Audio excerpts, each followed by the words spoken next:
Now, when we're looking at this object right here, I want you to remember, as I kind of added a little bit of histocontrast to it, it reminds me exactly of this object right there. Take a look at that object. This is the rogue planet that I talked about, and this is the object right here. Okay, that's the rogue planet. Now, when we type in the coordinates here, we actually take a look at the date timestamp. We come back over here, we can see that Saturn is right here in the infrared, okay? And it's in the same exact spot as this is, all right? But as we bring it closer, we can see Saturn is just transiting behind, in front of this particular object, all right? Now, the interesting thing is when we put this coordinates into Skyview, we put the same exact coordinates into Skyview, look at what we get. Now we get that blocked out image as well. So let's take a look here at what happened between June and December of 2010 with the planet Saturn, because something very interesting happened during that time period as well. Let's take a look at it. Now, of course, back in 2010, December 27th of 2010, Wired Science comes out with a gigantic storm with huge tail abrupts on Saturn. Well, we wonder what could have possibly done that.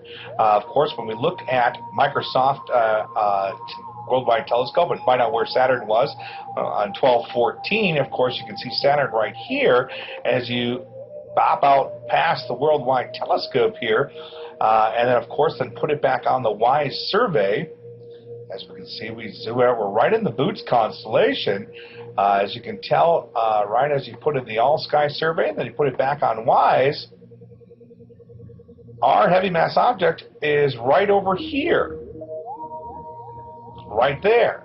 So it's passed by on the ecliptic. Okay, here is the object as well. As we move in on it, you can see it right here. All right. So, anyways, going back to this storm back in 2010, of course, the size of this particular thing as it transited by. Check out how this storm develops. Okay, you can see it right here. Absolutely amazing, this storm that took place. Now, of course, as it said, you know, as an invisible planet goes by something, it's going to cause a major problem with the planets that are around it. Well, of course, we showed you how this thing transited right by Saturn during this period of time. So I'm wondering how fast this orbit is of this particular rogue planet. I mean, this thing is moving fairly fast, because if it's Saturn at one point, then it's right behind Jupiter another, it's moving pretty quickly. Or these particular planets are moving around it very quickly. So we have to figure that out as well. So it's quite interesting. So, of course, we look at this particular object. It looks like our rogue planet, of course. You know, as I showed you right here on Snagit Editor, here is the rogue planet, and here is how Saturn transits by it as well. All right, so we take you back here, and we know that the old ideas, of course, new worlds, invisible planets discovered using a 150-year-old technique used to find Neptune. Well, we're using that same technique to find Nibiru as well, because guys, this is Nibiru. And then when we take you back to the original shot of Nibiru, we'll just bring you right back to the area. Hang on a second here. We'll just kind of go and find it for you. We'll just come back here. As we follow the ecliptic, okay, we can see as we follow it, we can follow it down the ecliptic. It goes by Leo, all right. Then it comes down over here, down again. We follow it through. It comes down. It always stays on the ecliptic, okay? Remember that. Because there it is. Right there is the heavy mass object. Right there. This is not Saturn. It's not Jupiter. We've proven it to you. But you can believe whatever you want here with good old T-Bar. You want to stay in the dark and stay in the dark on that, because we're going to prove right now. We're going to go back and we're going to kind of take a look at the rogue planet right here. This particular object right here. We're going to kind of investigate this a little bit more. Hang on a second. All right, guys, if this doesn't convince you, I don't know what is, because I tell you, I showed you everything, but I'm going to show you the heavy mass object one more time, but this time it's in Leo, all right? As we can see, here's the same object. The backwards C, it's now green, of course, but this is the same object. I always make sure that the trolls, I don't give out everything right off the bat, because trolls are going to try to debunk this. Now, here is the same object I've been showing you all along, all right? Now, it is in Leo right now, okay? It's in Leo. As you can see, it's right outside the base of Leo. And as we pull it in, I'm just going to pull it real in and pull it deep in here. And we're going to go to the coordinates here. We're going to do the same exact thing, all right? So the coordinates for this particular object is right here. 09, 42, 54, 13, 1302. Plug that into Iris, and of course there is the object right there, and we can see it right here, clear as day. But also, I want you to pay particular close attention to what that object is right here. We'll come back to that. Now, as we take a look at the timestamp, 5/10/2010, we just plug that into 5/10/2010, and of course we look, let's see, where's Saturn? Saturn's way over here. All right, so, wow, boy, that, did you see that as we walked out? Of course, Saturn was right over here, and what do we see as we pan out? Of course, there's our rogue planet, right? Okay, now where else? Jupiter. Let's go look for Jupiter right now. All right, so now we go plug in Jupiter. So, T-Bar, your whole philosophy about that object being Saturn or Jupiter is completely wrong, because I'm going to prove it here. There is Jupiter, okay, right there, and there's the heavy mass object one more time, but Jupiter's right there, okay. All right, so now we scan out, and we see the regular Nibiru right there as we scan by.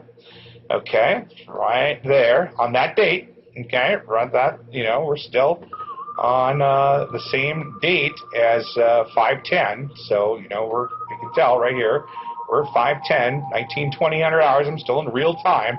And then what I want to do is I'm going to want to go back to that area. So I think the next area would be, let's go find Leo. Okay, so we'll go back to Leo, the constellation Leo, and actually we'll just see where Mars is. Let's go see if we can find Mars real quick. And there's Mars. So let's go back here and take a look here where Mars is. And there's Mars. So no other planets, but Mars is right in between two weird objects here. Of course, there's Mars on that date. But then as we see right here on the ecliptic, is our heavy mass object right here in Leo. Right here in Leo. Sorry, T-Bar. That's the same object, but it's not a planet. It's not Saturn. It's not Jupiter. Sorry. You tried to debunk it, but I just debunked you. This is a large heavy mass object, guys, right here. This is a rogue planet, and it's going fast, or it's either going fast or it's getting closer and closer to us. And also, we ask here, I wanted to go back and see what happened in 2010, August 27th, 2010. Planet Mars will be the brightest in the sky starting August. It will look as large as the full moon to the naked eye. This will cultivate on August 27th, when Mars comes within 34 million miles off of Earth. Be sure to watch the sky on August 27th, 12:30 a.m. Well, let's do this, guys. Let's go and take a look at what happens on August 27th, 2010. We'll just do it right here live for you, and this is going to blow your mind. This is what's causing all of these anomalies, guys. These brightness. Let's go look at here. Now let's go find Mars. Search. Let's go find Mars. All right, there's Mars, right there. We'll pull out as we're on the WISE survey, and look at what we got right above Mars. There it is. Do you see it? Right in the Boots constellation. Right there. Right there it is. It's a little fainter, but you can see it. And then, of course, if you roll out again, we still see. This is why this thing's called a rogue planet, because there it is, right there, right on that date, causing the brightness. Now, you remember what I showed you as far as how big this thing is in comparison. Let's take a quick look at Snagit Editor one more time. This is how big in comparison it is, guys. This thing is huge. Absolutely huge. Let's take another look at some things here. We'll be right back. So, of course, you're going to believe whoever you're going to believe. T-Bar makes a very interesting argument. However, I make a better one. All the empirical evidence that I'm showing you and using that old theory. When that wasn't a theory, it actually helped find Neptune. So I believe we have found Nibiru. Yes, we have. And of course, as we look back here at Microsoft Worldwide Telescope, that just shows you right here. Here is the object right here. It's not Saturn. It's not Jupiter. It's not Mars. It's right here.